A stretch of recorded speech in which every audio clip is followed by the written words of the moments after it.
Picture this: a beautiful summer afternoon in an upscale neighborhood in Atlanta. James Parker, a former police officer with 15 years of service, is finally living his dream. After years of saving every penny and working overtime shifts, he managed to buy his dream home, a stunning 2-story house with a crystal-clear swimming pool that sparkles under the Georgia sun. But his moment of peace is about to be shattered. As James reclines in his lounge chair, eyes closed, enjoying the warm breeze, the sound of police sirens pierces the tranquility. 2 patrol cars screech to a halt in front of his house. The officers, hands on their holsters, approach his fence. "Sir, we've received a report of a suspicious individual trespassing in this pool area." James sits up, a familiar knot forming in his stomach. He knows exactly who made that call. Through the corner of his eye, he catches a glimpse of his neighbor, Claire Johnson, peeking through her curtains with a smug smile on her face. This isn't the first time she's pulled something like this, and little does she know it's about to be her last. Let me take you back to where it all began. 2 months earlier, James was proudly moving into his new home. After a decade and a half of protecting and serving, he'd finally achieved what his parents could only dream of: owning a house in one of Atlanta's most prestigious neighborhoods. The previous owners had maintained the property beautifully, especially the backyard pool that had caught James's eye from day one. He was arranging his patio furniture when he first noticed her, Claire Johnson, standing in her second-floor window, phone pressed against her ear, staring intently at him. James waved politely, but she quickly disappeared behind her curtains. The next day, while James was at the hardware store, his security camera pinged. There she was, walking through his unlocked back gate like she owned the place, wearing a designer swimsuit and carrying a luxury beach towel. She casually laid her things on his pool chair and dipped her feet into his pool. When James returned and confronted her, Claire's reaction was unforgettable. "Oh," she said, feigning surprise, hand to her chest.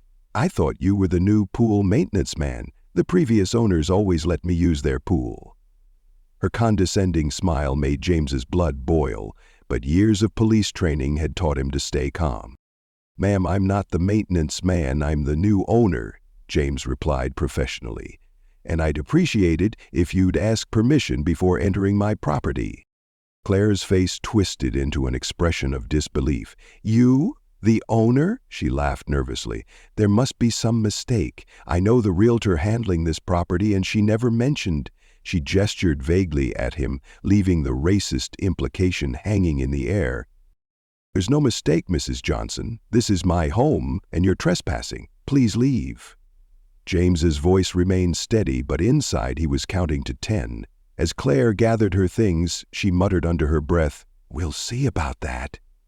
It wasn't a threat, it was a promise. Over the next few weeks, Claire's behavior went from annoying to outrageous. One Saturday morning, James woke up to voices and splashing. Looking through his window, he couldn't believe his eyes. Claire had brought 4 of her friends for a pool party in his backyard. "Ladies, you need to leave immediately," James announced, stepping onto his patio. "This is private property." "Oh, don't be difficult," Claire waved dismissively. "We're just having a little fun. Besides, this pool barely gets any use." Her friends looked uncomfortable, shifting in their designer swimsuits. "Claire told us she had permission," one woman whispered quickly, gathering her things. James maintained his composure, remembering his de-escalation training. "Mrs. Johnson, this is your final warning. The next time you trespass, I'm calling the police." "Go ahead," Claire sneered, being the last to leave. "I know everyone at the precinct. My husband plays golf with Captain Richards." That afternoon, James installed security cameras. He'd learned from his years on the force to document everything. Within days, the cameras caught Claire testing his gate, peering through his windows, and even attempting to use her own key copy from the previous owners. The final straw came when she hosted her book club. James returned from grocery shopping to find 8 women in his backyard, drinking wine and lounging by his pool. This time, he did call the police. Officers Davis and Martinez arrived. "Mike, long time no see," Officer Davis started, then noticed the situation. "Oh, it's this kind of call." Claire immediately switched to tears. "Officers, I'm so glad you're here. This man is harassing us. We've always had pool privileges with the previous owners, and he's being completely unreasonable." Officer Martinez interrupted. "Mr. Parker was one of our best officers. If he says you're trespassing, you're trespassing. Please leave before we have to make this official." As the women hurried out, Claire's face turned red with humiliation. "This isn't over," she hissed. "You don't belong here, and I'll make sure everyone knows it." Claire's campaign against James took a darker turn. Suddenly, mysterious, concerned neighbors started posting on the community Facebook page about suspicious activities at his address. His morning newspaper began disappearing. Anonymous complaints about his unkempt yard flooded the HOA, despite his lawn being perfectly maintained. But James hadn't spent 15 years in law enforcement without learning a thing or two about gathering evidence. His cameras caught Claire stealing his newspaper at 6 a.m., photographing his house at odd hours, and even sprinkling plant killer on his prized roses under the cover of darkness. During the monthly HOA meeting, Claire played her biggest card yet. "I'm concerned about property values," she announced to the room, shooting James a side glance. "Some recent changes in the neighborhood have made my potential buyers uncomfortable." James calmly stood up, phone in hand. "Interesting you should mention property values, Mrs. Johnson. Would you like to explain this footage of you vandalizing my garden last Tuesday at 11:47 p.m.? The room fell silent as he played the crystal-clear video. Claire's face turned pale, but she quickly recovered. "I was checking for suspicious activity. Someone's been damaging properties in the neighborhood." "Yes," James replied coolly. "And now we all know who that someone is." That evening, James discovered his pool water had been tampered with. It had been filled with dish soap, which would take days to filter out. As he watched the bubbles float across his once pristine pool, a plan began forming in his mind. If Claire wanted to play games with his pool, maybe it was time to give her exactly what she wanted, with a little twist. He remembered a conversation with his old partner about a case involving a non-toxic temporary dye used in pool maintenance, the kind that only activates when it comes in contact with certain chemicals found in cosmetics and sunscreen, the kind that would take several days to fade from skin. For the first time since this nightmare began, James smiled. Sometimes, the best way to handle a bully isn't to fight fire with fire. It's to fight fire with a perfectly legal, completely harmless, but absolutely unforgettable lesson in karma. James did his research carefully. The dye he ordered was completely safe and used by professional pool maintenance companies to detect leaks. The best part? It only reacted with specific chemicals found in expensive sunscreens and cosmetics. Exactly the kind Claire and her friends slathered on before their unauthorized swims. He tested it first in a small bucket with some of Claire's favorite brand of sunscreen, which he'd noticed left behind on his pool chair. The result was perfect, a bright, unmistakable green that would take at least a week to fade. Not harmful, not permanent, just incredibly embarrassing. The timing couldn't have been better. Through the neighborhood grapevine, James learned that Claire was planning another unauthorized pool party that weekend. A small gathering to support local real estate values, she told everyone. A code for, let's make the new neighbor uncomfortable. James prepared meticulously. He installed 3 additional hidden cameras at different angles, making sure to capture every possible view of the pool. He added the dye to the pool using the exact concentration recommended by the manufacturer. To anyone looking, the water appeared completely normal, crystal clear and inviting. That evening, he noticed Claire on her phone in her backyard, gesturing animatedly toward his house. "Yes, he's usually gone all day on Saturdays," she said loudly enough for him to hear. "Trust me, it'll be fine. Bring your best swimsuit." James smiled to himself as he packed his car the next morning, making sure Claire saw him leave. But instead of driving away, he parked around the corner and walked back through the side gate to his home office, which had a perfect view of the pool. The security app on his phone pinged right on schedule. Claire was testing his back gate. This time, though, James didn't feel angry. He just settled into his chair, phone ready to record, and waited for karma to do its work. At precisely 2 p.m., Claire made her grand entrance. She sashayed through James's gate like she owned the place, followed by 6 of her friends, all carrying expensive beach bags and wearing designer swimsuits. They set up their little party with practiced efficiency.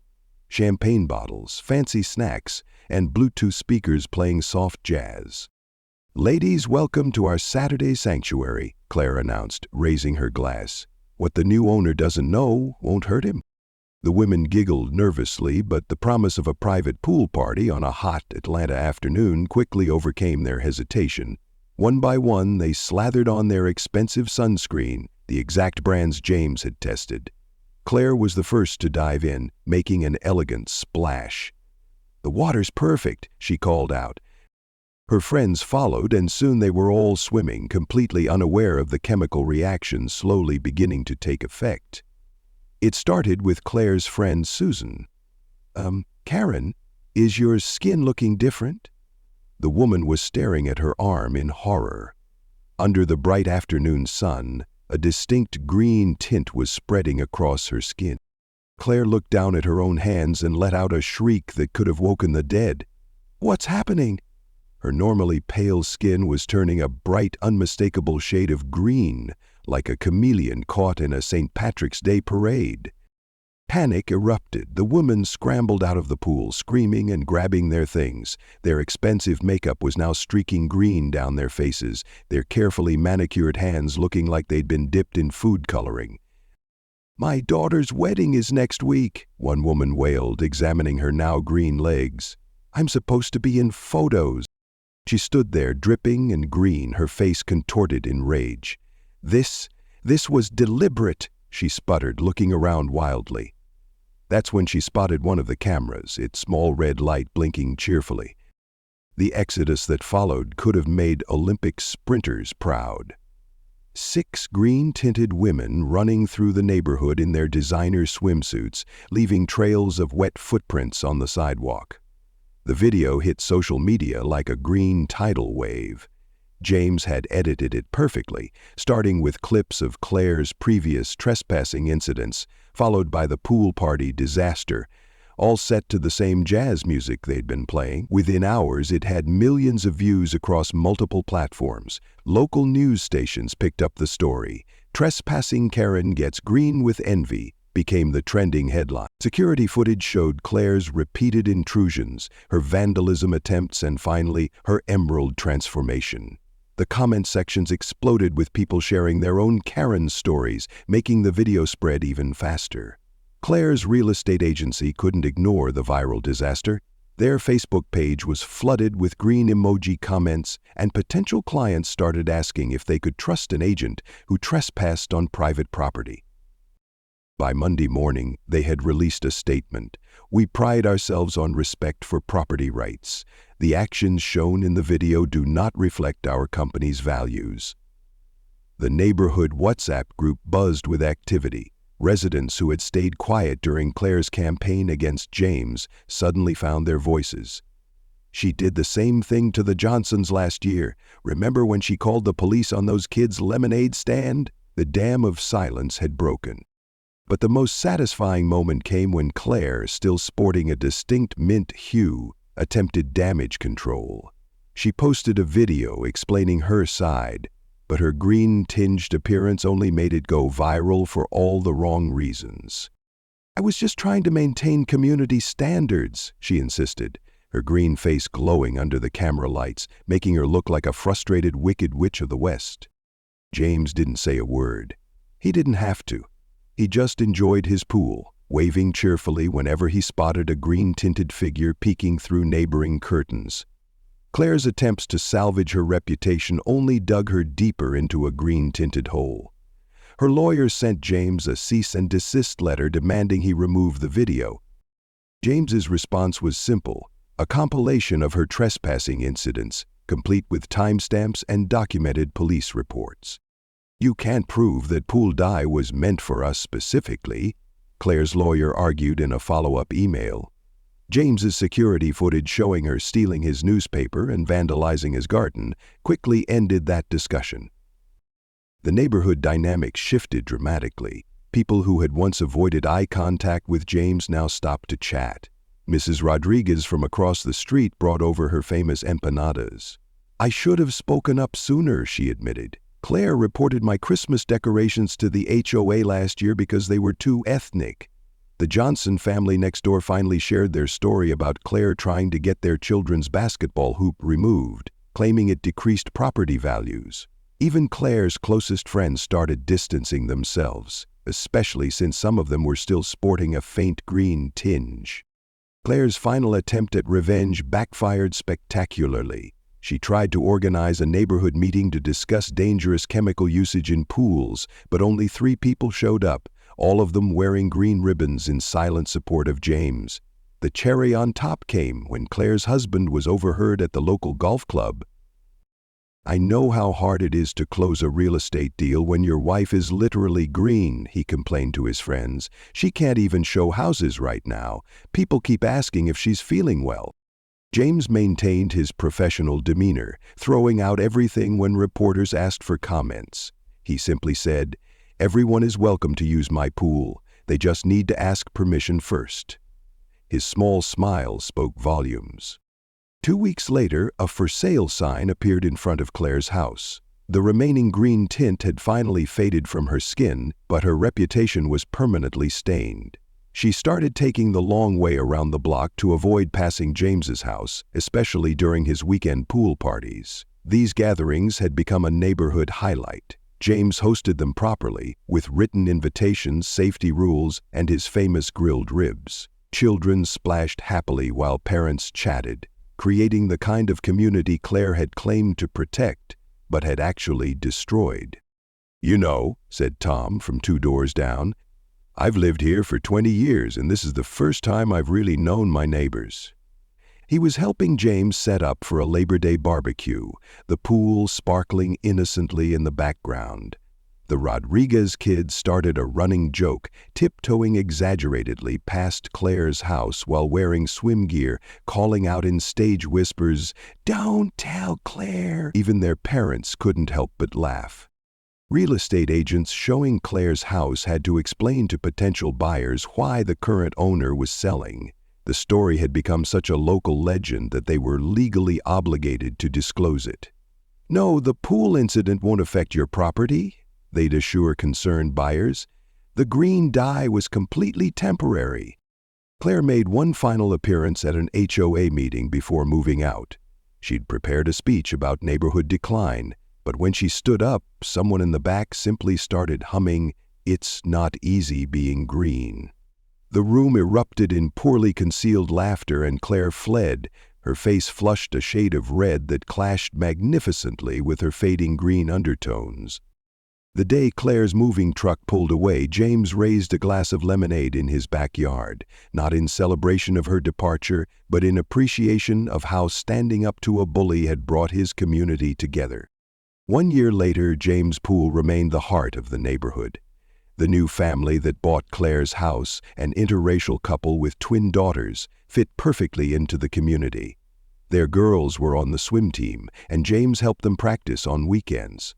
Sometimes visitors ask about the small framed photo near his pool gate. It shows a group of people running through the neighborhood, their skin an unmistakable shade of green. James just smiles and says, "That's a reminder that karma has a way of making a splash." The security cameras are still there, but these days they capture different scenes: birthday parties, swimming lessons, and neighbors sharing summer evenings. The HOA meetings are shorter, friendlier, and remarkably free of complaints about property values. Last week, James received an interesting email. A local news station had discovered that Claire, now living in another state, was making waves in her new neighborhood. Something about demanding access to someone else's tennis court. He chuckled, marked the email as read, and headed outside to enjoy his pool. As he floated peacefully in the crystal-clear water, James reflected on how sometimes the best revenge isn't about getting even. It's about showing others how to stand up for themselves. His pool had become more than just a luxury. It was a symbol of standing your ground with dignity and grace. If you've ever dealt with a Karen in your life, remember, sometimes the best way to handle entitled behavior is to let karma do its thing. Just make sure you have good security cameras and maybe keep some pool dye handy. Drop a comment if you think Claire got exactly what she deserved, and share your own story of standing up to entitled behavior. Don't forget to hit that like button and subscribe for more stories of sweet, satisfying karma.